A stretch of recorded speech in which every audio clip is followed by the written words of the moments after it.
هو الله أحد الله الصمد لم يلد ولم يولد ولم يكن له كفوا أحد. தமிழ்நாடு தௌஹீத் ஜமாத் தஞ்சை வடக்கு சோழபுரம் கிளை மற்றும் உம்மு சலமா பெண்கள் இஸ்லாமிய கல்வியகம் சார்பில் நடத்தப்படும் இந்த பட்டிமன்ற நிகழ்ச்சி நமது வாழ்வில் நல்லதொரு மாற்றத்தை ஏற்படுத்தி நமது மறுமை வெற்றிக்கு உதவிட வேண்டும் என்று இறைவனை பிரார்த்தித்து இந்த பட்டிமன்ற நிகழ்ச்சியினை துவங்குகிறோம். அல்ஹம்துலில்லாஹ். எல்லாம் வல்ல அல்லாஹ்வின் நல்லடியார்களே, நாம் வாழ்க்கை நெறியாக ஏற்றுக் கொடுக்கும் நம்முடைய இந்த இஸ்லாமிய மார்க்கம் நமக்கு அழகிய கட்டளைகளையும் வாழ்க்கை நடைமுறைகளையும் கற்றுத்தரக்கூடிய மார்க்கம். ஒரு மனிதன் பிறந்ததிலிருந்து அவன் மரணிக்கும் வரை அவனது எல்லா வாழ்வின் செயல்பாடுகளிலும் இஸ்லாம் தலையிடும். இப்படிதான் நீ உண்ண வேண்டும், இந்த உணவுகளை உண்ணக்கூடாது, இந்த ஆடையை தான் நீ அணிய வேண்டும், இந்த ஆடையை அணியக்கூடாது என்று அவனது நடைமுறையில் எல்லா நடைமுறைகளிலுமே இஸ்லாம் அவனுக்கு நல்ல ஒரு வழியை காட்டும்.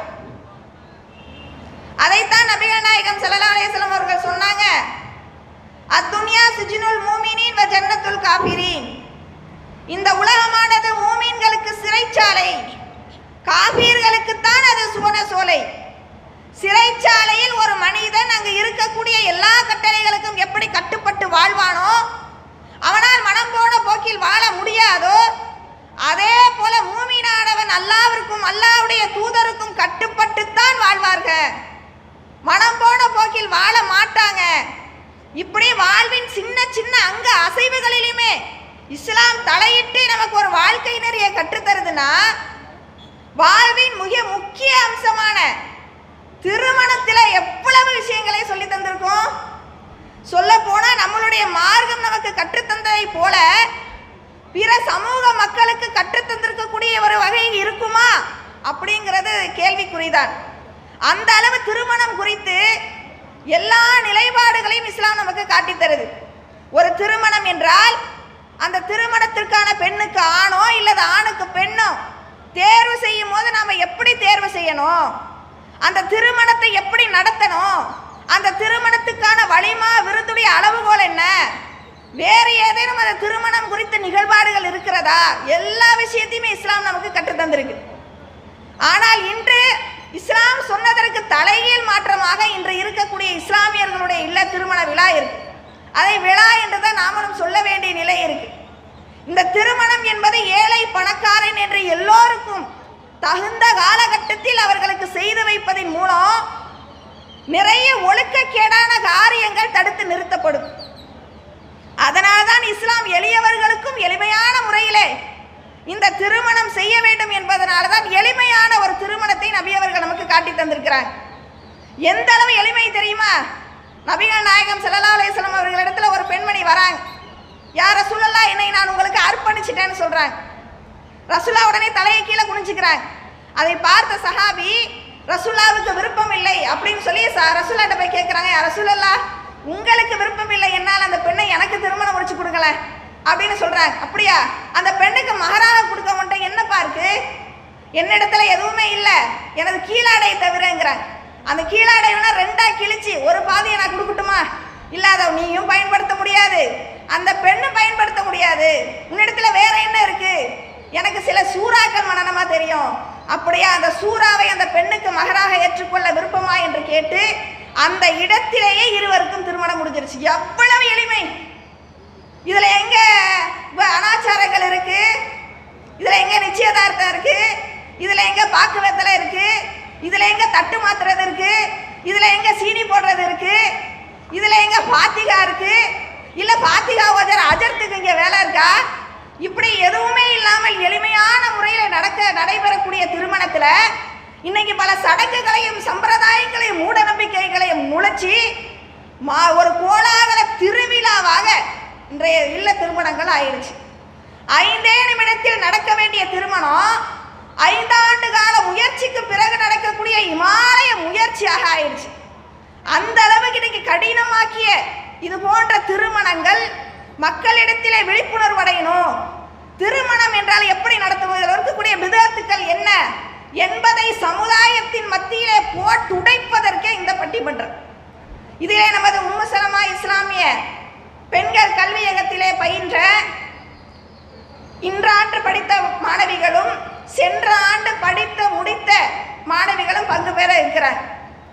அதில் நபி வழிக்கு முரணான திருமணத்துக்கு பெரிதும் காரணம் மாப்பிள்ளை வீட்டாரே என்று பேசுவதற்காக இந்த ஆண்டு படித்து முடித்த மாணவி சகோதரி ஜாசியா ஆலிமா அவர்களும் சகோதரி ஆப்ரீன் ஆலிமா அவர்களும் பேச இருக்கிறாங்க.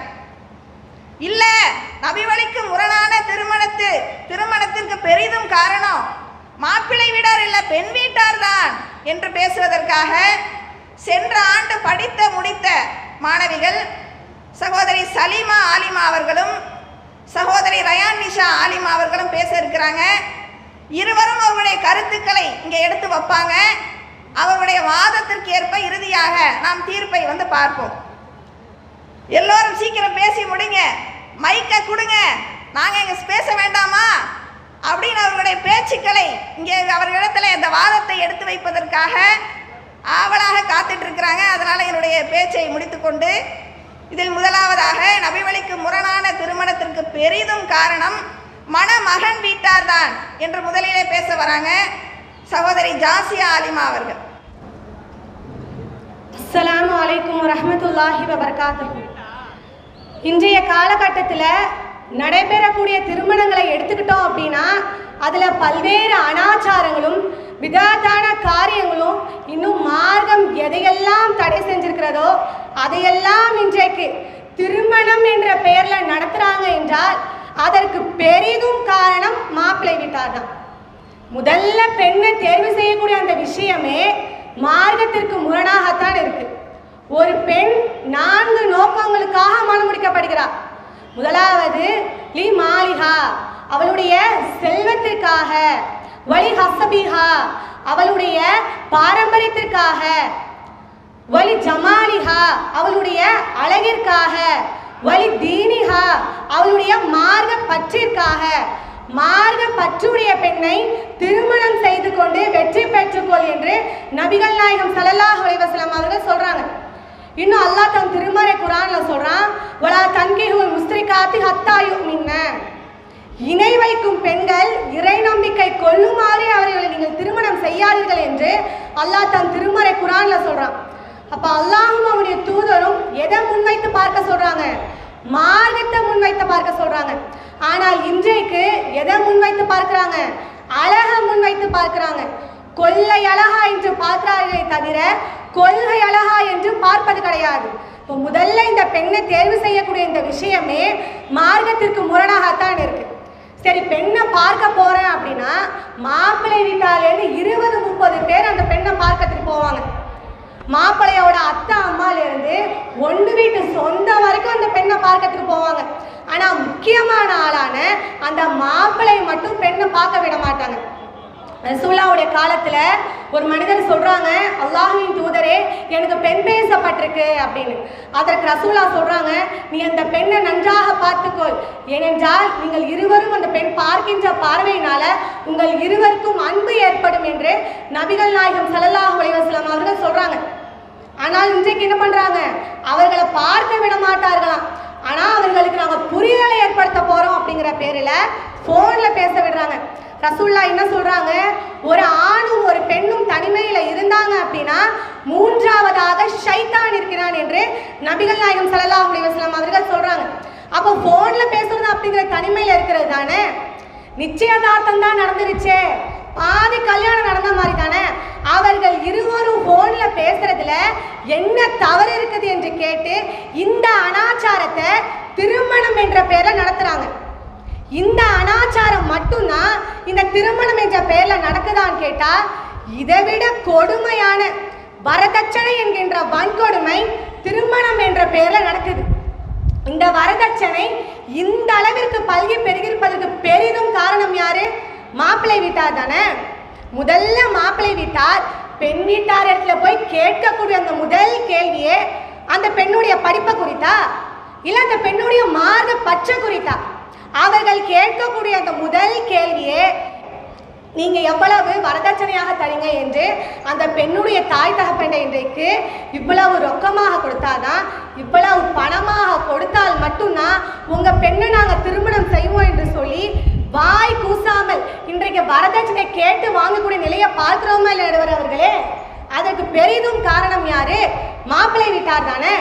ஆனால் அல்லாஹ் தன் திருமறை குர்ஆன்ல சொல்றான், வாத்து நிசா சதுக்காத்து என்ன நிகழா, பெண்களுக்கு அவருடைய மனக்கொடையை மனப்பூர்வமாக கொடுத்து விடுங்கள், அவர்கள் எதையேனும் மனம் வந்து தந்தால் அதை மகிழ்வுடன் உண்ணுங்கள் என்று அல்லாஹ் தன் திருமறை குர்ஆன்ல சொல்றான். இன்னும் நபிகள் நாயகம் ஸல்லல்லாஹு அலைஹி வஸல்லம் அவர்கள் என்ன சொல்றாங்க? ரசூலுல்லாஹ்வுடைய காலத்துல அலி ரலியல்லாஹு அன்ஹு அவர்கள் கேட்குறாங்க, அல்லாஹ்வின் தூதரே, உங்கள் மகள் ஃபாத்திமாவை நான் திருமணம் செய்ய விரும்புகிறேன் என்று சொல்றாங்க. ரசூலுல்லாஹ் அதற்கு என்ன சொல்றாங்க? நீ என் மகளை திருமணம் செய்யணும் அப்படின்னா நீ என்ன மகராக தர என்று கேட்குறாங்க. ரசூலுல்லாஹ் மாறாக என்ன சொல்லல, நீ 1 வருஷம் கழிச்சு வாப்பா, நான் வரதட்சணையை தயார் நிலையில வைத்திருக்கிறேன், அப்போ என் மகளை நீ திருமணம் செய்ய ரசூலுல்லாஹ் சொல்லல. ஏன் மகளை நீ திருமணம் செய்யணும்னா நீ என்ன மகராக தர என்று கேட்குறாங்க. அலி சொல்றாங்க, அல்லாஹ்வின் தூதரே, இடத்துல ஒண்ணுமே இல்லைன்னு. ரசூலுல்லாஹ் சொல்றாங்க, அலியே, உன்னுடைய கவச ஆடியை விற்று அதை என்னுடைய மகளுக்கு நீ மகராக கொடு என்று சொல்றாங்க. அப்போ இந்த அளவிற்கு அல்லாஹும் அவனுடைய தூதரும் மகருடைய நிலையை வலியுறுத்தி சொல்றாங்க. ஆனால் இன்றைக்கு இந்த மகருடைய நிலை எப்படி இருக்கு? 1001 ரூபாயினோ 2000 ரூபாயினோ இன்றைக்கு இந்த மகருடைய நிலையை மாப்பிள்ளை வீட்டாரை நிர்ணயிச்சுட்டு வராங்க. வரதட்சணையும் பெண் வீட்டார் இடத்துல கேட்டு வாங்குறாங்க. இந்த வரதட்சணையை வாங்குறதுனால எத்தனை பெண்கள் இன்னைக்கு தற்கொலை செய்து கொள்றாங்க. அந்த செய்தியெல்லாம் பார்க்கும் போதும் கேட்கும் போது நமக்கு தான் பதட்டமா இருக்கிறதே தவிர, இந்த வரதட்சணை கேட்கிறவங்களுக்கு லிஸ்ட் அதிகரிச்சுட்டே தான் போயிட்டு இருக்கு. ஒரு பழமொழி சொல்லுவாங்க, முதல் கோணல் முற்றிலும் கோணல். முதல்ல பெண்ணை தேர்வு செய்யக்கூடிய இந்த விஷயமே மார்க்கத்திற்கு முரணாக கோணலாகத்தான் இருக்கு. அதனுடைய முடிவும் எப்படிதான் இருக்கும்? மார்க்கத்திற்கு முரணாக கோணலாகத்தான் இருக்கும். நடுவர் அவர்களே, உங்கள்கிட்ட நான் ஒரு கேள்வி கேட்க விரும்புகிறேன். வரதட்சணையாக 50 பவுன் போடுங்க, 100 பவுன் போடுங்கன்னு கேட்கறது யாரு? மாப்பிள்ளை வீட்டார் தான் கேட்குறாங்க. சீராக ஃப்ரிட்ஜ் வேணும், வாஷிங் மிஷின் வேணும், ஏசி வேணும் கேட்கறது யாரு? அது எல்லாமே மாப்பிள்ளை வீட்டார் தானே கேட்குறாங்க. மச்சன மோதிரம் வேணும், கார் வேணும், பைக் வேணும்னு கேட்கறது யாரு? என்ன சந்தேகம் இருக்கு? எல்லாத்தையும் கேட்கறது மாப்பிள்ளை வீட்டார் தான். அப்புறம் என்ன? நடுவர் அவர்களே எங்க தரப்புக்கு வலு சேர்க்கிற விதத்துல இதற்கெல்லாம் பெரிதும் காரணம் மாப்பிள்ளை வீட்டார் தான் என்கின்ற தீர்ப்பை வழங்கிட்டாங்க. இதோட பட்டிமன்றமே முடிஞ்சிடுச்சு. இவர்கள் எந்த நம்பிக்கையில இதற்கெல்லாம் பெரிதும் காரணம் பெண் வீட்டார் தான் அப்படின்னு பேசுவதற்காக அமர்ந்திருக்கிறாங்கன்னு தெரியல. இவர்களை பார்த்தா எனக்கு பாவமா தான் இருக்குது. எனவே இந்த நபி வழிக்கு முரணான திருமணத்திற்கு பெரிதும் காரணம் மாப்பிள்ளை வீட்டாரே, மாப்பிள்ளை வீட்டாரே என்று கூறி எனது வாதத்தை நிறைவு செய்கிறேன். அஸ்ஸலாமு அலைக்கும் வரஹ்மத்துல்லாஹி வபரகாத்துஹு. சகோதரி ஜாசியா அவர்கள் நபி வழிக்கு முரணான திருமணத்துக்கு பெரிதும் காரணம் மாப்பிள்ளை வீட்டாரே, மாப்பிள்ளை வீட்டாரே என்று நிறைய ஆதாரத்தை எடுத்து வச்சாங்க. மாப்பிள்ளை வீட்டார் நபி வழியை மட்டும் புறக்கணிக்கல, நபி வழியா அவங்ககிட்ட இல்ல, பெண் பார்க்கணும்னு ஒரு நபி வழி இருக்கு, அவங்ககிட்ட இருக்கா அப்படின்னு ஒரு கேள்வியை கேட்கிறாங்க. இன்னும் இந்த வரதட்சணை என்று சொல்லக்கூடிய இந்த மாபாதக குற்றத்துக்கு காரணமே அவங்க தானே. வரதட்சணை அவருடைய பெண் வீட்டார் இடத்துல திணிப்பாங்க. நாங்க வரதட்சணைலாம் ஒன்றும் கேட்க மாட்டோங்க, நீங்க போடுறத போடுங்க. ஆனா இது ஏன் மூத்த மருமகங்க, இது ஒரு 50 பவுன் போட்டு வந்திருக்குங்க. இது ஏன் இளைய மருமகங்க, இது ஒரு 50 பவுன் போட்டுட்டு வந்திருக்குங்க. அப்புறம் உங்க பெரியங்க. அப்ப இதுக்கு என்னங்க அர்த்தம்? இப்படி மறைமுகமாக கேட்கக்கூடிய வழக்கம் இப்ப இருக்கு. எப்படியோ மறைமுகமாகவோ வெளிப்படையாகவோ வரதட்சணை மட்டும் ஒளியில அது மாப்பிள்ளை வீட்டார் இடத்துல இருக்கு அப்படின்னு சொல்லி ஒரு பெரிய ஆதாரத்தை எடுத்து வச்சிருக்கிறாங்க. அதை எதிர்த்தரப்பை பார்த்து வேற கேட்டிருக்கிறாங்க. எந்த நம்பிக்கையில தான் அங்கே வந்து உட்காந்துருக்கீங்களோன்னு அவங்க என்ன இதுக்கு பதில் சொல்ல போறாங்கன்னு பார்ப்போம். நபி வழிக்கு முரணான திருமணத்திற்கு பெண் வீட்டாரே காரணம் என்று அடுத்து பேச வராங்க சகோதரி சலீமா ஆலிமா அவர்கள். அஸ்ஸலாமு அலைக்கும் வரஹ்மத்துல்லாஹி வபரகாத்துஹு. நபி வழிக்கு முரணான திருமணத்திற்கு பெரிதும் காரணம் மாப்பிள்ளை வீட்டார் தான் என்று எனக்கு முன் சென்ற பேசிய சகோதரி சொன்னாங்க. இன்னும் அவர்களுக்கு சாதகமாக ஆதாரங்களை சொல்வதாக நினைத்து கொண்டு எங்கள் அணிக்கு சாதகமாக ஆதாரங்களை சொல்லிட்டு போயிட்டாங்க. இன்னும் நடுவர் அவர்களும் அவர்களுக்கு தான் தீர்ப்பு வழங்குவாங்க அப்படின்ற நம்பிக்கையிலும் இருக்கிறாங்க.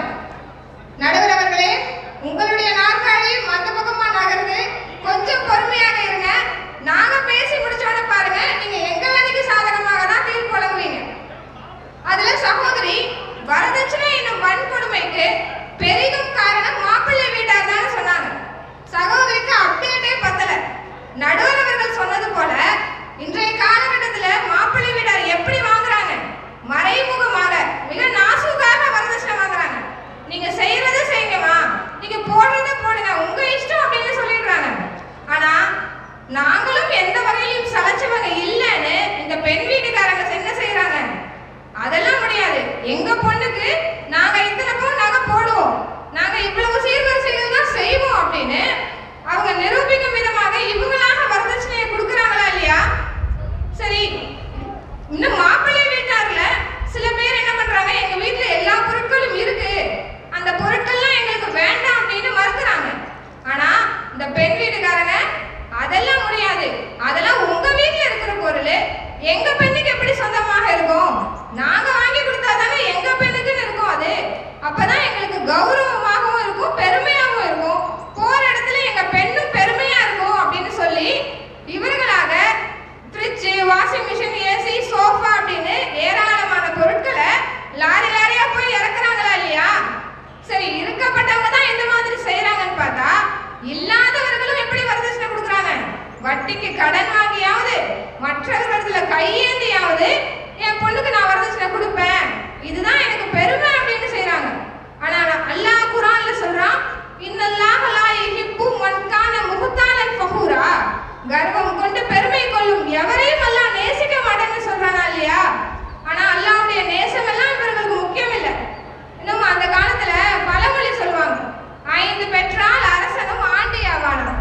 அதாவது 5 பெண் பிள்ளைகளை பெற்றா அரசனாவே இருந்தா கூட அதுக்கு சீர்வரிசை செஞ்சு கல்யாணம் எல்லாம் முடிக்கிறதுக்குள்ள ஆண்டி ஆயிடுவானு. ஆனா இன்றைய காலகட்டத்துல ஒரு பெண் பிள்ளை பெற்றாலே அரசு ஆண்டி ஆயிடுவான். ஏன்னா விற்கிற விலைவாசி அந்த மாதிரி. ஒரு சவரன் நகை என்ன விலை விற்குது? 50,000 தாண்டி போயிட்டு இருக்கு இல்லையா? ஆனா அதை பற்றி எல்லாம் இந்த பெண் வீட்டாருக்கு கவலை இல்லை. அவர்களுக்கு தேவை என்ன? பெருமை, என்னுடைய கௌரவம், அதுதான்.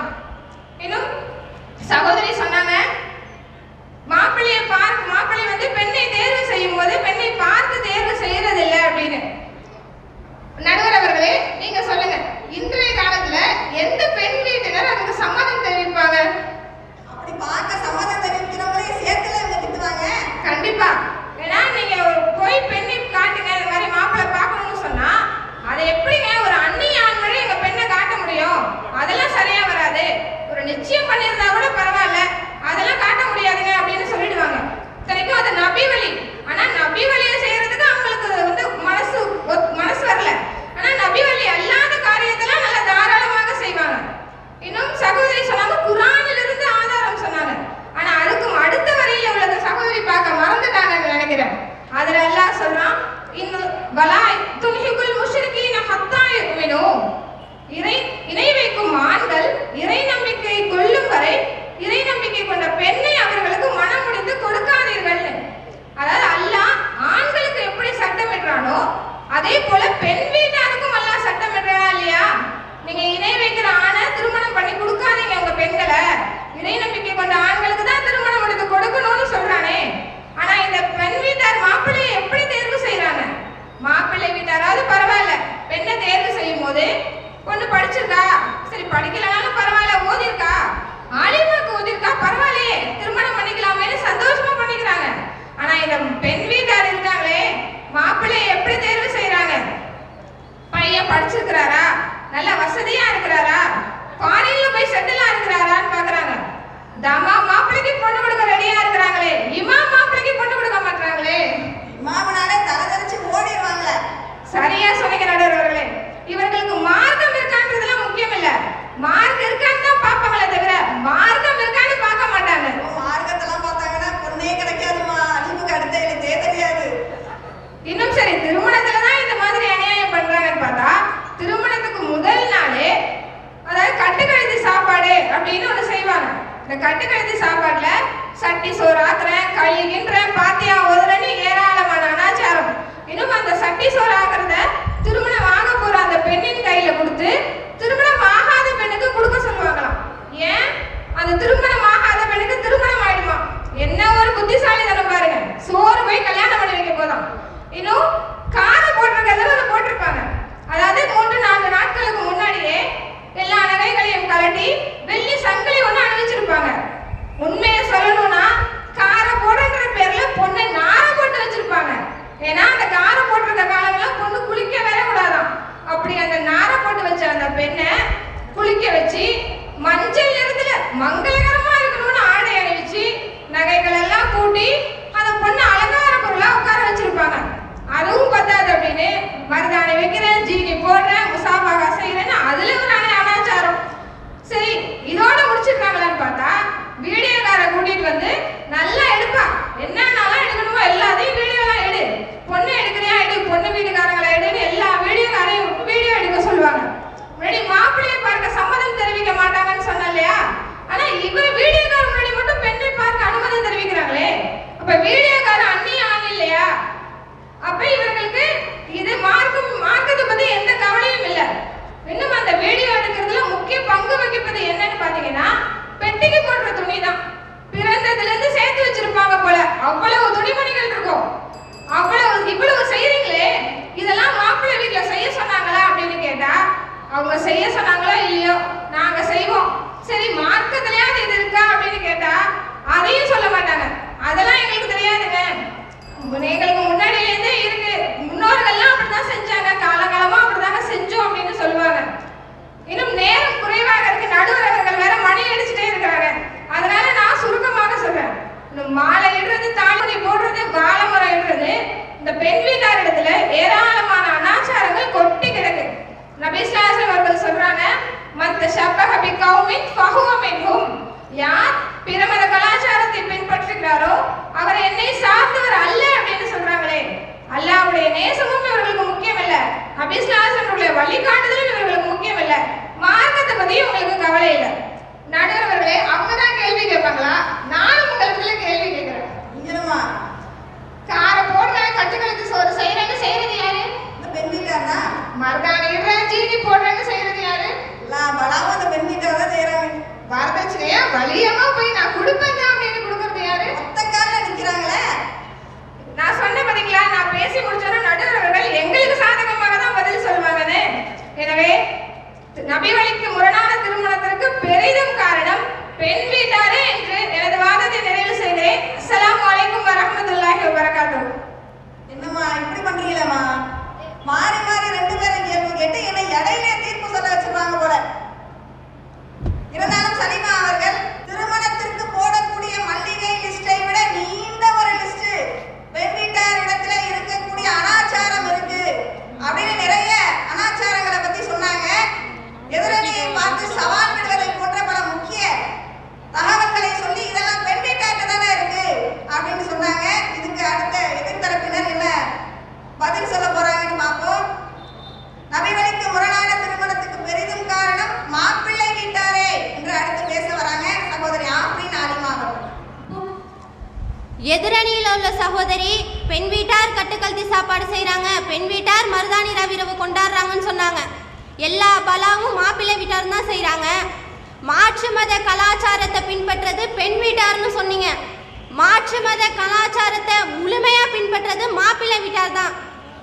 இன்விடேஷன் கொடுக்குறாங்களா, அதில் முபாரக்கான வேலையில் அப்படின்னா என்ன அர்த்தம்? நல்ல நேரத்தில் நாங்கள் இந்த திருமணத்தை நடத்துகிறோம். இஸ்லாத்தில் நல்ல நேரம் கெட்ட நேரம் இருக்கா? அல்லாஹ் சொல்கிறான், ஏ சுப்பு பனு ஆதம தஹ்ரு, ஆதமுடைய மகன் காலத்தை ஏசுகிறான், வா அன தஹ்ரு, நான் தான் காலமாக இருக்கிறேன்னு. இந்த நல்ல நேரம் கெட்ட நேரங்கிறதுனா மாற்று மத கலாச்சாரமாக இருக்குது. அடுத்ததா முஹம்மது நபி அவர்களுடைய துஆ பரக்கத்தாலும் ரசூல்லான்னு ஒருத்தவங்க இருக்காங்கங்கிறத இதில் தான் வெளிப்படுத்துவாங்க. நடைமுறையில் பின்பற்றுதல்ல ஒன்று இருக்காது. ரசூல்லா திருமணத்தை பற்றி சொன்ன அடிப்படை விஷயம், குறைந்த செலவில் நடக்கும் திருமணத்தில் தான் அல்லாஹுடைய பரக்கத் அதிகமாக இருக்குன்னு. ஆனால் மாப்பிள்ளை வீட்டார் செய்யக்கூடிய ஒவ்வொரு நிலையும் ஆடம்பரத்தின் உச்ச கட்டத்தில் இருக்கும். அதில் இந்த இன்விடேஷனே பார்க்கலாம், அவ்வளவு கிராண்டாக லுக்காக செலக்ட் பண்ணுவாங்க. நீங்கள் எவ்வளவு தான் கிராண்டாக கொடுத்தாலும் யார் வீட்லேயும் ஃப்ரேம் பண்ணினா வச்சுக்க மாட்டாங்க. கொடுத்த 2-3 நாளையா இந்த இன்விடேஷன் குப்பாலில் மட்டும்தான் உதவும். குப்பாலில் மட்டுமா உதவுது? வேற ஒரு விஷயத்துக்கு கூட உதவுதே. இன்விடேஷனை கொண்டு போய் நம்ம கொடுத்தோம்னா பொண்ணு மாப்பிள்ளை பேரை பார்க்குறாங்களோ இல்லையோ லாஸ்ட் பேஜை உறவினர்கள் எடுத்து பார்ப்பாங்க. அதில் மட்டும் அவங்க பேர் இல்லைன்னு வச்சுக்கோங்க, பெரிய ரணகலமே நடிக்காங்க. அனாச்சார கல்யாணத்துக்கு என் பேர் இல்லை உன் பேர் இல்லைன்னா அட்டுலியம் வேற. இந்த இன்விடேஷன் கொடுக்க போகும்போதே மாப்பிள்ளை வீட்டா சும்மாலாம் போக மாட்டாங்க. பெண் வீட்டாட்டேந்து ஏதாவது சில்வர் பாத்திரமோ அல்லது ஹாட் பாக்ஸோ வாங்கி தான் கொடுப்பாங்க. ஏன் நீங்கள் இதை தான் கொடுத்தா தான் கல்யாணத்துக்கு வருவேன்னு யாராவது சொன்னாங்களா? அதில் இந்த இன்விடேஷன் கொடுக்க வரைய பெண்களை கவனிச்சா மணப்பெண்ணே தோத்து போயிடும். அந்த அளவுக்கு நல்லா பட்டிட்டிங்கிரி பண்ணி பெயிண்ட் அடிச்சுட்டு வருவாங்க. ஊரை அழைக்க போறங்கிற பேர்ல ஊரே மணக்கிற அளவுக்கு வருவாங்க.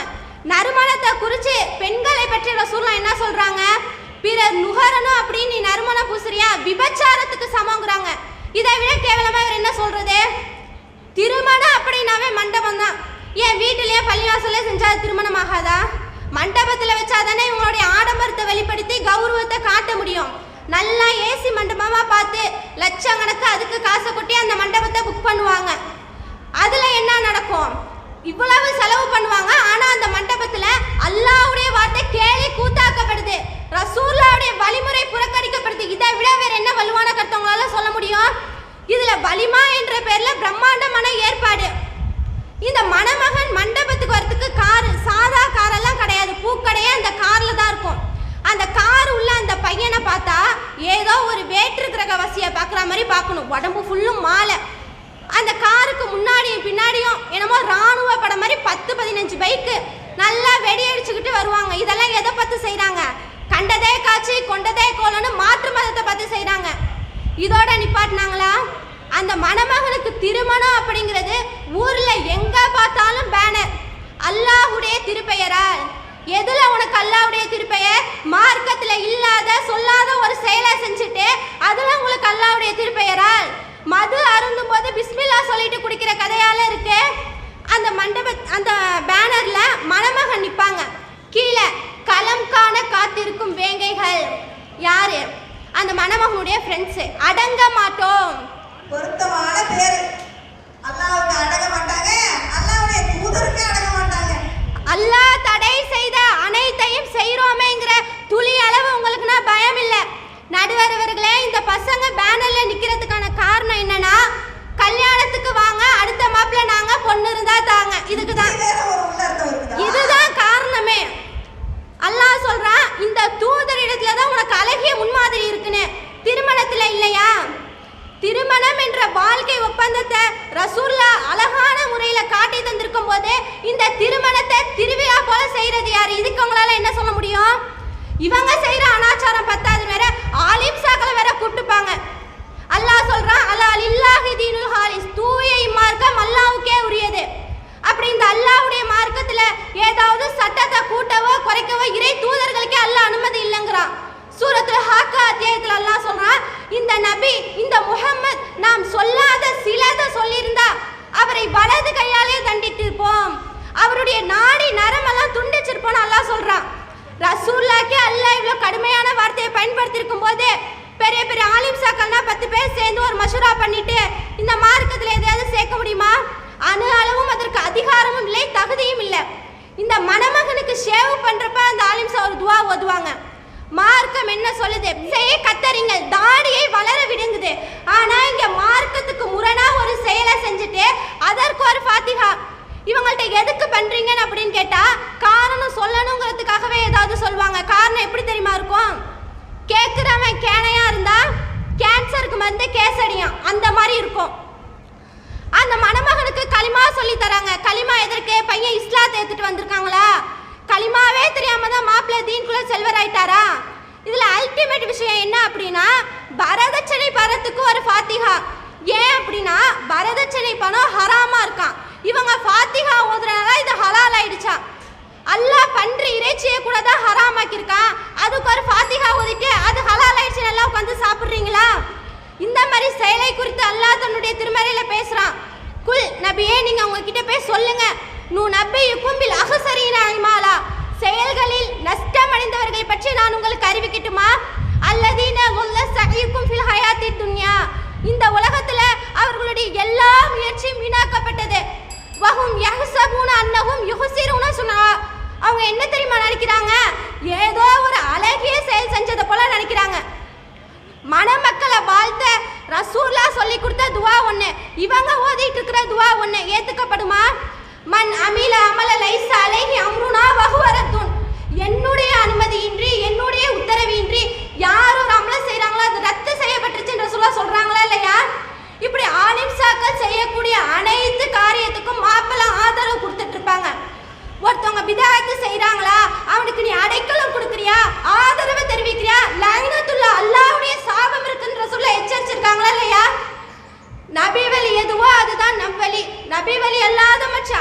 வழிகளும் அது நரகத்திற்குரிய வழி, இந்த அடிப்படை கூட தெரியாதா? நடுவர் அவர்களே, இப்ப சொல்லுங்க, மாற்று மத கலாச்சாரத்தை பின்பற்றினது யாரு? நபி வழியை புறக்கணிச்சது யாரு?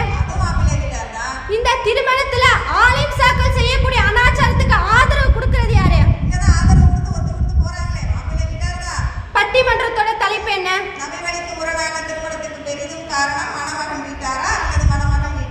மார்க்கத்துல இல்லாத ஒரு செயலை செஞ்சா அதனுடைய விளைவு அல்லாஹ் நரகம்ங்கறானே, இதை விட வேற என்ன வலுவான கருத்து வேணும்?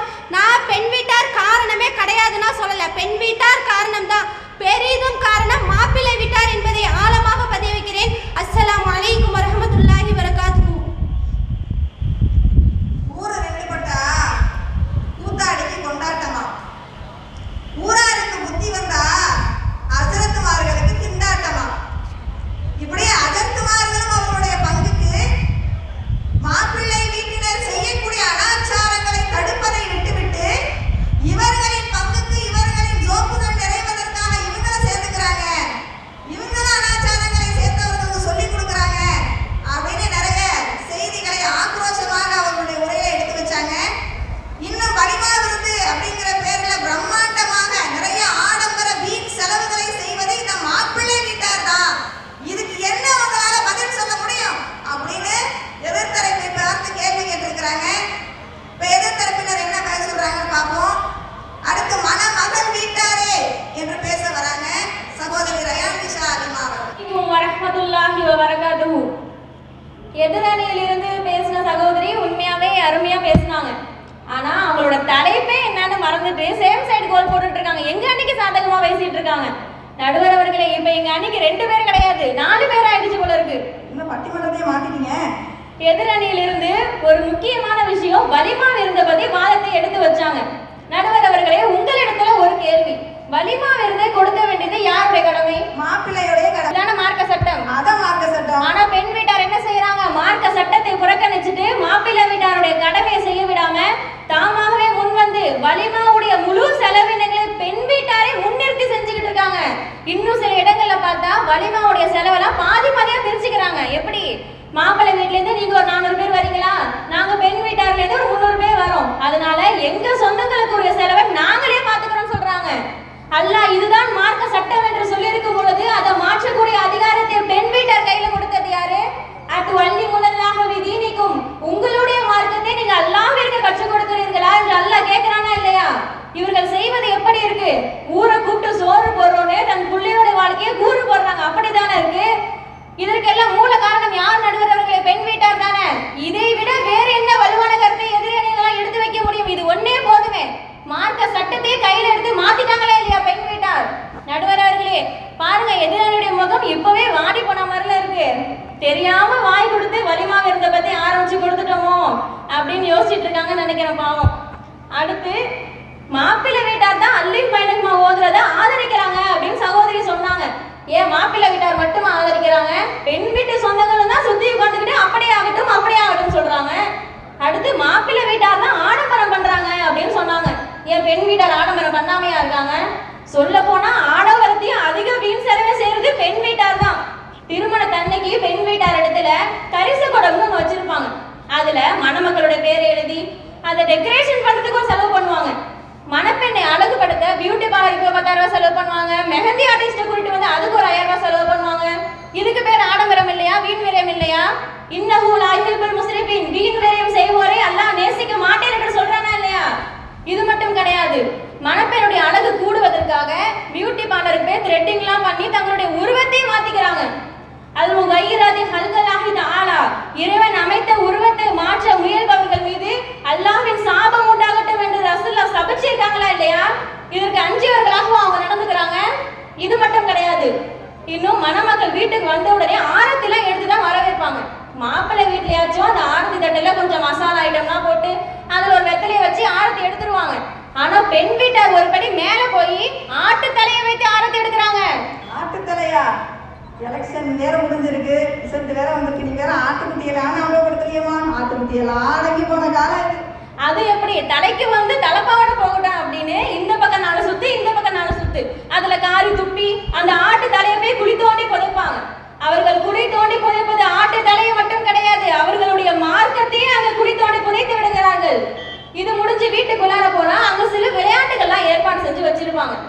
அனாச்சாரங்கள் நிறைஞ்ச இடங்கள்னு பார்த்தாலே ஒன்று பிண வீடு, இன்னொன்று மணவீடா தான் இருக்கும்.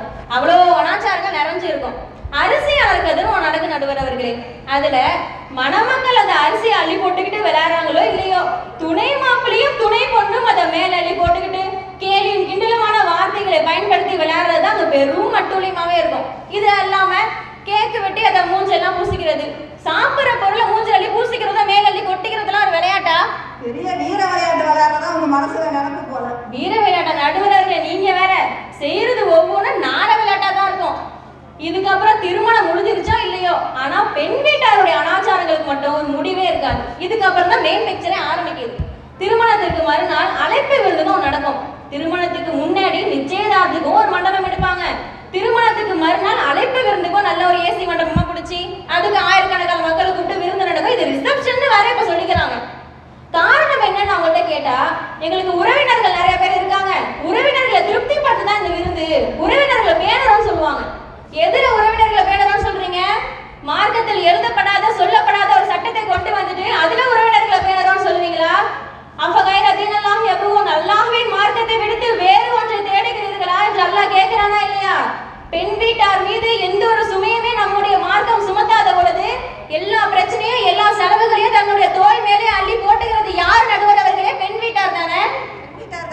எந்த உறவினர்களை திருப்திப்படுத்தணும் என்று மார்க்கத்தில் இல்லாததை புதுசா கொண்டுட்டு வரீங்களோ அதே உறவினர்கள் தான் திருமணம் முடிஞ்சு அந்த பக்கம் போன உடனே என்ன வானு கூப்பிடல, உட்கார சொல்ல, நில்லுன்னு சொல்ல, சரியா கவனிக்கல என்று உங்களை பற்றி குறை சொல்லிட்டு இருப்பாங்க. அப்படி குறை சொல்லும் அந்த உறவினர்களுடைய திருப்தி தான் உங்களுக்கு முக்கியமா? யாருடைய திருப்தி முக்கியமானது? ரிதுவானு மினல்லாஹி அக்பர், அல்லாஹ்வின் திருப்தியே மிக பெரியது என்று அவங்களுக்கு தெரியாதா? இது மட்டும் கிடையாது, பெண்கள் தங்களுடைய அலங்காரங்களை அந்நிய ஆண்கள் முன்னால் வெளிப்படுத்த கூடாது என்று அல்லாஹ் ஒரு கட்டளை விதிச்சிருக்கானா இல்லையா? ஆனால் அதற்கு நேர் மாற்றமாக மணப்பெண்ணை அலங்கரித்து ஆயிரக்கணக்கான மக்கள் முன்னால் அந்நிய ஆண்கள் முன்னால் ஹிஜாப் இல்லாமல் அழைத்துக் கொண்டு வருகிறார்கள். ஹிஜாப் இல்லாம மேடையில நிக்க வைக்கிறாங்க. இப்போ மணப்பெண் மேடையில நின்றா புடவை கட்டுறதெல்லாம் போய் லெஹங்கா போட்டு நிக்கிறது வேற ரொம்ப ட்ரெண்டா இருக்கு. திருமணம் ஆயிடுச்சுன்னா அந்த மணப்பெண் கொஞ்ச நாளைக்கு துப்பட்டி தான் போடணும் அப்படிங்கிற ஒரு மரவேதம் இருக்கு. காரணம் என்ன? துப்பட்டி போடுறது சுண்ணத்தான காரியமா? அலங்காரங்கள் நகைகள் எல்லாம் வெளியே தெரியணும், அப்பதான் கல்யாண பொண்ணு மாதிரி தெரியும். அது துப்பட்டி போட்டு போகும்போது அதுக்குள்ளார ஒரு தேங்காய், வாழைப்பழம், மஞ்சள்லாம் வேற சுருட்டி வச்சிருப்பாங்க. இதுக்கு பேர் என்ன? மடி சுமக்கிறதா. இப்படி ஒரு மூட நம்பிக்கை வேற இருக்கு. இதோட முடிச்சுட்டான்னு பார்த்தா அதுவும் கிடையாது. திருமணம் முடிஞ்சு 5வது நாள் பால் காய்ச்சறதுக்கு ஒரு விருந்து நடக்கும். அந்த விருந்துக்கு பெண் வீட்டார்ல இருந்து ஒரு படையே கிளம்பும். ஒரு 3-4 வேனுக்கு போவாங்க. சில ஊர்லலாம் அவங்களே விருந்து சமைச்சுலாம் எடுத்துட்டு போயிடுறாங்க. அடுத்து சம்பந்த கலகத்துக்கு ஒரு விருந்து நடக்கும். அதுக்கும் பெண் வீட்டார்ல இருந்து ஒரு பட்டாளமே கிளம்பிக்கிட்டு போகும். இதுக்கெல்லாம் சும்மா போக மாட்டாங்க. ஏன் சும்மா போனா ஆவாதா? கௌரவ பிரச்சனை ஆயிருமே. அதே தான் கௌரவ பிரச்சனை போயிருமே. அதனால மிக்சியோ கிரைண்டரோ அடுப்போ ஏதாவது ஒரு பொருள் வாங்கிட்டு போயே ஆகணும் என்ற முறை பெண் வீட்டார் இடத்துல இருக்கு. பொண்ணு வைக்கிற இடத்துல பூவை வைக்கிறோம்னு சொல்லுவாங்க. ஆனா இவங்க பூவை வைக்கிறாங்களோ இல்லையோ, அண்டா குண்டா சட்டி பானை சொம்பு வரைக்கும் எல்லாத்தையும் கொண்டு போய் மாப்பிள்ளை வீட்டுல வச்சிடறாங்க. இப்படி ஒவ்வொரு காரியத்தையும் திருமணம் முடிந்த பிறகும் தொடர்ந்து செய்து கொண்டிருப்பது பெண் வீட்டாராக இருக்கும் பொழுது எதை வைத்து நீங்கள் மாப்பிள்ளை வீட்டார் தான் முழு காரணம் சொல்றீங்க? பாவம் செய்யறது ஒரு பக்கம், பழி சொல்றது இன்னொரு பக்கமாவில் இருக்கு. நடுவர் அவர்களே கவனிச்சுக்கோங்க. நீதி நியாயம் எல்லாம் உங்களுக்கு தெரிஞ்சிருக்கும். அதனால அவங்க பக்கம் சாஞ்சிராதீங்க சொல்லிட்டேன். எனவே நபி வழிக்கு முரணான திருமணத்திற்கு பெரிதும் காரணம் பெண் வீட்டாரே என்பதனை இங்கே நான் ஆணித்தனமாக பதிய வைத்து நடுவர் அவர்கள் இதையே இறுதி தீர்ப்பாக அறிவிக்க வேண்டும் என கேட்டுக்கொண்டு என்னுடைய வாதத்தை நிறைவு செய்கிறேன். அஸ்ஸலாமு அலைக்கும் வரஹ்மத்துல்லாஹி வபரகாத்துஹு. மக்களை கவனிச்சிங்களா? எத்தனையோ பட்டிமன்றத்தை பார்த்துருப்பீங்க, அதில் இருக்கு ஐஸ் வச்சு பார்த்துருப்பீங்க, மிரட்டி பார்த்துருக்கீங்களா? இந்த பட்டிமன்றத்தில் எல்லாமே நடக்குது. உங்களுக்கு எல்லாம் தெரியும், கரெக்டாக சொல்லுங்க அப்படின்னு வேற என்னைய மிரட்டுறாங்க பக்கத்துலேயே உட்காந்துக்கிட்டு. சரி, இருந்தாலும் ரயான் நிஷா அவர்கள் நிறைய வாதத்தை இங்கே வந்து எடுத்து வச்சாங்க. வலிமா விருந்தையே குறைத்து செய்யணும் அப்படின்னு சொல்லக்கூடிய ஒரு மார்க்கத்தில் இருந்து திருமணத்துக்கு முன்னாலும் பின்னாலும் இந்த பெண் வீட்டினர் ஏகப்பட்ட விருந்து வீண்விரயங்களை செய்கிறாங்க, மார்க்கத்தில் இல்லாத இது போன்ற விருந்துகளை ஏற்பாடு பண்ணுறாங்கன்னு சொன்னாங்க. அதை பால் காய்ச்சிறது அப்படின்னு சொல்லி ஒரு செயலை சொன்னாங்க. பொண்ணு புதுசாக மாமியார் வீட்டிற்கு வந்த உடனே முதல்ல அடுப்பில் செய்ய வேண்டிய வேலை பாலை காய்ச்சணும். இப்படி ஒரு விதத்தை வந்து மக்கள் இடத்துல இருக்கு. ஏன் ஆனை காய்ச்சினா சாப்பிட மாட்டீங்களா? மோர் காய்ச்சினா சாப்பிட மாட்டீங்களா? பால் தான் காய்ச்சணுமா. இது மாற்று மத கலாச்சாரம் தான். நபி அவர்கள் இது போன்ற ஒரு வழிமுறையை கற்றுத் தந்தாங்களா? ரசூலா திருமணம் முடிச்சு மனைவியை வீட்டுக்கு அழைச்சிட்டு வரும்போது இல்லை ஜைனப் அலி அவர்களையோ ஆயிஷா அலி அவர்களையோ, ஆயிஷாவே முதல்ல அடுப்பு பற்ற வச்சு பாலை காய்ச்சுமா, ஜைனபே இது மாதிரி அடுப்பு பற்ற வச்சு பாலை காய்ச்சுமான்னு சொன்னாங்களா? இல்லைன்னா அவங்களுடைய மகன் ஃபாத்திமா அலி அவர்களை திருமணம் முடிச்சு அலி அலி அவர்களுடைய வீட்டுக்கு அனுப்பும் போது போய் முதல்ல அடுப்பை பற்ற வச்சு பாலை காய்ச்சுமான்னு சொன்னாங்களா? ஏதாவது ஆதாரம் இருக்குதா? தெளிவாக தெரிகிறது இது மாற்று மத கலாச்சாரம்னு. அதே போன்ற அவர்கள் ஆலிமா இன்னொரு செய்தியும் சொன்னாங்க. நல்லா இந்த வீர விளையாட்டுகளை எல்லாம் ரொம்ப நல்லாவே நார விளையாட்டாக நாரடிச்சாங்க. ஆனாலும் சமுதாயத்தில் இது போன்ற உணவுப் பொருட்களை வீணாக்கக்கூடிய இது மாதிரியான விளையாட்டுகள் ஒழிச்ச பாடல்ல. நாமளும் இதை அதிகமான மேடைகளிலே இது போன்ற அனாச்சாரங்களை தடுத்து நம்முடைய தாய்க்கள் பிரச்சாரம் செய்தாலும் இன்னும் இது போன்ற அனாச்சாரங்களிலிருந்து விலக வரட்டு பிடிவாதம் தான் அவர்களிடத்துல இருக்கு. அப்ப இப்ப நம்ம இறுதி தீர்ப்பு வழங்கக்கூடிய அந்த நேரத்துக்கு வந்துட்டோம். இரு தரப்பினரும் அவருடைய வாதத்தை சிறப்பான முறையில் மணமகன் வீட்டில் நடைபெறக்கூடிய அனாச்சாரத்தையும் மணமகள் வீட்டில் நடக்கக்கூடிய அனாச்சாரத்தையும் சொன்னாங்க. ஆனாலும் சில அடிப்படையான சில செய்திகளை நாம் தெரிஞ்சு கொண்டு இறுதியாக நாம் தீர்ப்பை பார்க்கலாம். அதாவது சில அனாச்சாரங்களை பார்க்கும்போது இது மணமகன் வீட்டில் மட்டும் நடக்கும். இன்னும் சில அனாச்சாரங்களை பார்க்கும்போது மணமகள் வீட்டில் மட்டும் நடக்கும். இதுக்கிடையில 2 பேர் வீட்டிலையும் நடைபெறக்கூடிய அனாச்சாரங்கள்ட்ட அதை ஒரு லிஸ்ட் போடலாம். அதுல ஒண்ணுதான் இந்த மொய். அதாவது உறவினர் யாராவது திருமணத்துக்கு சொல்லிட்டு போயிட்டா பரணிலேருந்து தூசி தட்டி ஒரு நோட்டை ஒன்று இறக்குவாங்க. அது ரொம்ப பழமை வாய்ந்த 1970 80 அடிச்ச நோட்டா இருக்கும். மியூசியத்துல கூட போய் வைக்கலாம், நிறமெல்லாம் மாறி இருக்கும். சரி, அதையே எடுக்கிறாங்கன்னா அதுல நீண்ட ஒரு லிஸ்ட் இருக்கும். என்ன, ஆயிஷா 100, ஹதீஜா 200 இப்படின்னு ஒரு பேர் லிஸ்ட் இருக்கும். இவங்க ஏன் இதை எடுக்கிறாங்கன்னா அதில் நம்ம வீட்டு கல்யாணத்துக்கு என்ன செஞ்சுருக்கிறாங்கன்னு பார்த்து அதில் ஒரு 100 50 கூட போட்டு அவங்க வீட்டு கல்யாணத்தில் போய் வச்சுட்டு வருவாங்களாம். இப்படி ஒரு முறை பெண் வீட்டிலும் இருக்குது, மாப்பிள்ளை வீட்டிலும் இருக்குது. இதுக்கு பேர் வேற அன்பளிப்புன்னு வச்சுக்கிறாங்க. அன்பளிப்புங்கிறது ஒரு அன்பை வெளிப்படுத்த பிறருக்கு நாம் கொடுக்கக்கூடிய ஒரு பொருளோ பணமோ. ஆனால் அதை இன்னைக்கு இந்த அன்பளிப்பை கூட அனாச்சார லிஸ்ட்டில் சேர்த்துட்டாங்க. அப்படி அந்த அன்பளிப்பை அவங்க செய்யலைன்னு வச்சுக்கோங்களேன், அவங்க என்ன தெரியுமா சொல்லுவாங்க, நான் அவள் வீட்டு கல்யாணத்தில் போய் செஞ்சுட்டு வந்தேனே, எனக்கு பதில் செஞ்சாலா பாரு அப்படின்னு கேவலமாக திட்டுவாங்க. இவங்க செய்கிறது எவ்வளவு கேவலமான அருவருப்பான செயல் தெரியுமா? நம்மளுடைய மார்க்கம் இது போன்ற விஷயத்தை எச்சரிச்சிருக்கு. மார்க்கத்தில் சில விஷயங்கள் சொல்லப்படும் போது இது தவறு, இதை செய்யாதீங்க அப்படின்னு சொல்லப்பட்டிருக்கும். இன்னும் சில விஷயங்கள் செய்திகள் இருக்கு. அந்த தவறுகளை சொல்லும் போது கூடவே ஒரு உதாரணத்தை ரசூலா சேர்த்து சொல்லுவாங்க. நமக்கு தவறுன்னு சொல்லும் போது கூட புரியாது, அந்த உதாரணத்தை பார்க்கும்போது இவ்வளவு கேவலமான செயலையா நம்ம செஞ்சோம் அப்படிங்கிற மாதிரி இருக்கும் அந்த உதாரணம். இந்த அன்பளிப்புக்கு ரசூலா என்ன தெரியுமா உதாரணம் சொன்னாங்க? யார் ஒருவர் ஒரு அன்பளிப்பை செய்துவிட்டு அதை திரும்ப பெறணும்னு நினைக்கிறாங்களோ, அந்த நோக்கத்தில் அதை திரும்ப எதிர்பார்க்கிறாங்களோ கேட்கிறாங்களோ, நாய் வாந்தி எடுத்து அதை திருப்பி சாப்பிடுகிறதே அதுக்கு சமமான செயல். எவ்வளவு ஒரு அருவருப்பான செயலாக இன்று இருக்கக்கூடிய திருமண கலாச்சாரத்தில் கூட மொய் இருக்குது. ஆனால் இதை இன்னைக்கு நம்ம விடுறோமா? இப்படி நிறைய ஏகப்பட்ட லிஸ்ட்டுகளை போடலாம். சில அனாச்சாரத்தை பார்க்கும்போது இது மாப்பிள்ளை வீடு தான்ப்பா காரணம், இன்னும் சில அனாச்சாரங்களை பார்க்கும்போது இது பெண் வீடு தாங்க காரணம் அப்படின்னு நமக்கு தோணும். ஆனால் நம்ம உள்ளே போய் ஆராய்ச்சி பண்ணி பார்த்தோம்னா 2 பேருமே பாவத்தின் பங்காளிகளாக இருப்பாங்க. அப்படி ஒரு பாவம் என்ன தெரியுமா? இந்த வரதட்சணை தான். வரதட்சணையை மேலோட்டமாக பார்க்கும்போது இது மாப்பிள்ளை வீடு தாங்க காரணம், பெண் வீட்டுக்கு எதுக்கு சம்மந்தம் இல்லை, அவங்க பாவம் அப்படின்னு நமக்கு தோணும். ஆனால் நல்லா தீவிரமாக பாருங்க, பெண் வீட்டினரும் இதுக்கு காரணம் தான். அவங்க 70% தான், இவங்க 30% இருப்பாங்க. இந்த வரதட்சணை எவ்வளவு சமுதாயத்தில் சீர்கேடை ஏற்படுத்துதுங்கிறதுக்கு நிறைய உதாரணங்களை சொல்லலாம். நீங்கள் ஸ்கேன் சென்டருக்கு ஹாஸ்பிட்டலுக்கு போனீங்கன்னா அங்கே பெரிய நோட்டீஸ் ஒட்டியிருப்பாங்க. அதில் என்ன தெரியுமா தகவல் இருக்கும்? இங்கே இருக்கக்கூடிய கருவில் இருக்கக்கூடிய குழந்தை ஆனா பெண்ணான்னு கேட்டீங்க அப்படின்னா இங்கே அந்த ஸ்கேன் சென்டரு சீல் வைக்கப்படும், அதுக்கு அபராதத்துடன் கூடிய கடுங்காவல் தண்டனை விதிக்கப்படும் போட்டிருப்பாங்க. ஏன் இந்த சட்டம்? ஒரே வரியில் சொல்லுங்க, ஏன் இந்த சட்டம் வந்துச்சு? இதுக்கான காரணம் என்ன? இதுக்கு போய் நம்ம 4 வருஷம் படிச்சு இல்லை பல புத்தகங்களை படித்து ஆராய்ச்சி பண்ணி சொல்லணுமா? படிப்பறிவில்லாத பாமரனுங்களுக்கு கூட தெரியும் இது வரதட்சணை தான் இதுக்கு காரணம். குழந்தைகளை வயிற்றுலேயே பெண் குழந்தைன்னா சமாதி கட்டிடுறாங்க, அதனால தான் இந்த சட்டமே வந்துச்சுன்னு சொல்லிடுவாங்க. இன்னைக்கு வரதட்சணையினால எத்தனை உயர் தெரியுமா போயிட்டு இருக்கு? தேசிய குற்றவியல் அலுவலகம் சொல்றாங்க, வரதட்சணையினால் ஒரு வருடத்துக்கு இந்தியா முழுக்க 8233 கொலைகள் நடக்குதாம், உயிர்கள் போகுதாம். தமிழ்நாட்டில் மட்டும் 110 மரணங்கள் நடக்குது. 1 மணி நேரத்திற்கு ஒரு பெண் மரணம் அடைகிறாள் இந்தியா முழுவதும்.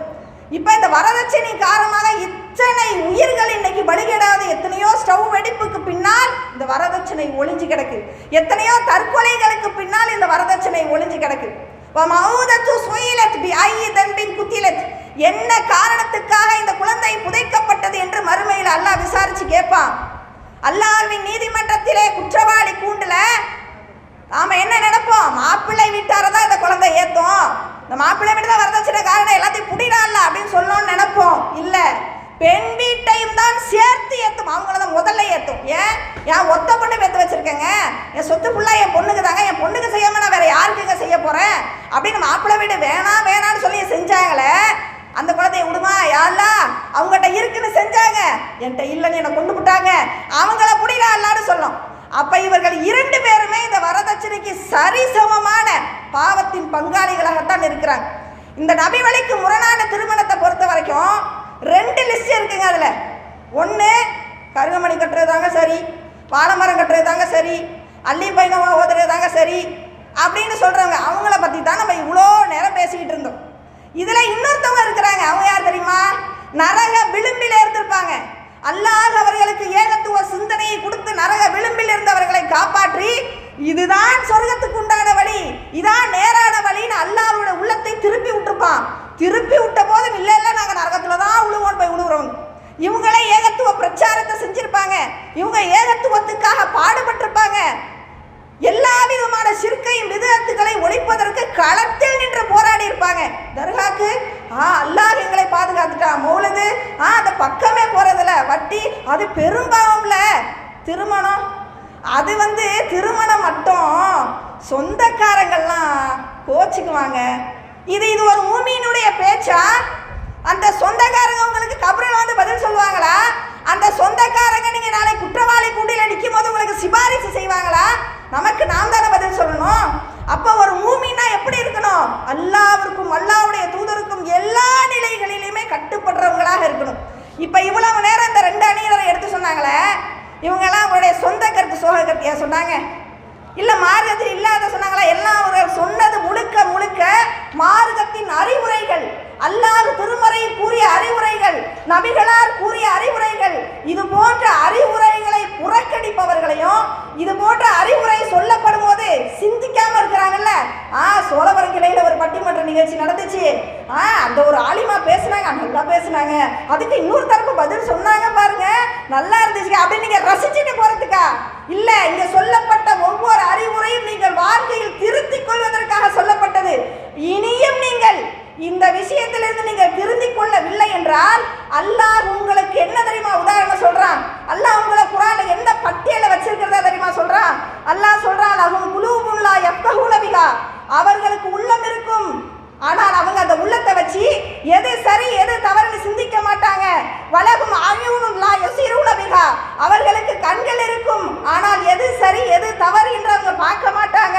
வலகும் ஆதானுன் லா யஸ்மஊன பிஹா, அவர்களுக்கு காதுகள் இருக்கும், ஆனால் அதை கொண்டு எது சரி எது தவறு என்று கேட்க மாட்டாங்க.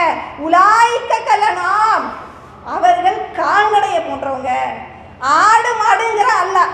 இன்னும் அடுத்த வரையில் அல்லாஹ் சொல்றான், பல்ஹும் அலல், அதை விட தரங்கெட்டவங்கிறான். ஏன் அதை விட தரங்கெட்டவங்கிறான்? கால்நடைகளுக்கு அல்லாஹ் 5 அறிவை தான் கொடுத்துருக்கிறான், ஆனா மனிதனுக்கு சிந்திக்கிற 6வது அறிவையும் சேர்த்து கொடுத்துக்கிறான். சிந்திக்கிற 6வது அறிவையும் கொடுத்து என்னுடைய திருமறை வேதத்தை சிந்திக்கலன்னா கால்நடையை விட நீங்க கேவலமானவங்க தானே, அதை விட தரங்கெட்டவங்க தானே அல்லாஹ் குர்ஆன்ல இப்படி இதோட சேர்த்து ஒப்பிட்டு சொல்றான். இப்படி இது திருமறை குர்ஆனுடைய வசனங்களை சிந்தித்து நம்மளுடைய வாழ்க்கையில் கடைபிடிக்கல, நேர்வழி பெறலனா நம்மளுடைய நிலை மறுமையில எப்படி தெரியுமா இருக்கும்? சயதக்கரு மையக்ஷா, அல்லாஹ்வை அஞ்சுபவர்கள் நேர்வழி பெறுவார்கள். இந்த வசனங்களை எல்லாம் கேட்டு படிப்பினை பெற்று அல்லாஹ்வை அஞ்சு திருத்திக்கிறோமே, அவங்க தான் நேர்வழி பெறுவாங்க. வயத்த ஜன்னபுகள் அஷ்கா, விலகி போறானே அவன் தான் துர்பாக்கியசாலி. என்ன அறிவுரை சொன்னாலும் இந்த காதுல கேட்டுட்டு இந்த காதுல விட்டுட்டு அதை விட்டு விலகி போறோமே அவங்க தான் பெரும் துர்பாக்கியசாலி அல்லது எஸ்ரன்னாரல் குப்ரா, அவனே பெரும் நெருப்பில் கருகுவான். சும்மலா யமூத்து ஃபீஹா வலா யஹ்யா, பின்னர் அவன் அதிலே வாழவும் மாட்டான் சாகவும் மாட்டான் என்று அல்லாஹ் குர்ஆன்ல சொல்றான். அப்ப இந்த அறிவுரையை கேட்டு படிப்பினை பெறாதவர்கள் நாளை மறுமையிலே நரக நெருப்பில் கருகுவார்கள் என்று இறைவனின் திருவசனத்தை கூறி இந்த பட்டிமன்றத்தின் சார்பில் உங்களை நாங்கள் எச்சரிக்கிறோம். மக்களே, இந்த பட்டிமன்றத்துடைய நோக்கம் என்ன? இரு தரப்பும் செய்யக்கூடிய விஷயத்தை சொல்றது மட்டுமல்ல, இதனுடைய நோக்கம் நபி வழி அடிப்படையில் திருமணம் பெருக வேண்டும், அனாச்சார திருமணங்கள் ஒழிய வேண்டும் என்பதே இந்த பட்டிமன்றத்தின் நோக்கம். தீர்ப்ப சொல்லிடலாமா?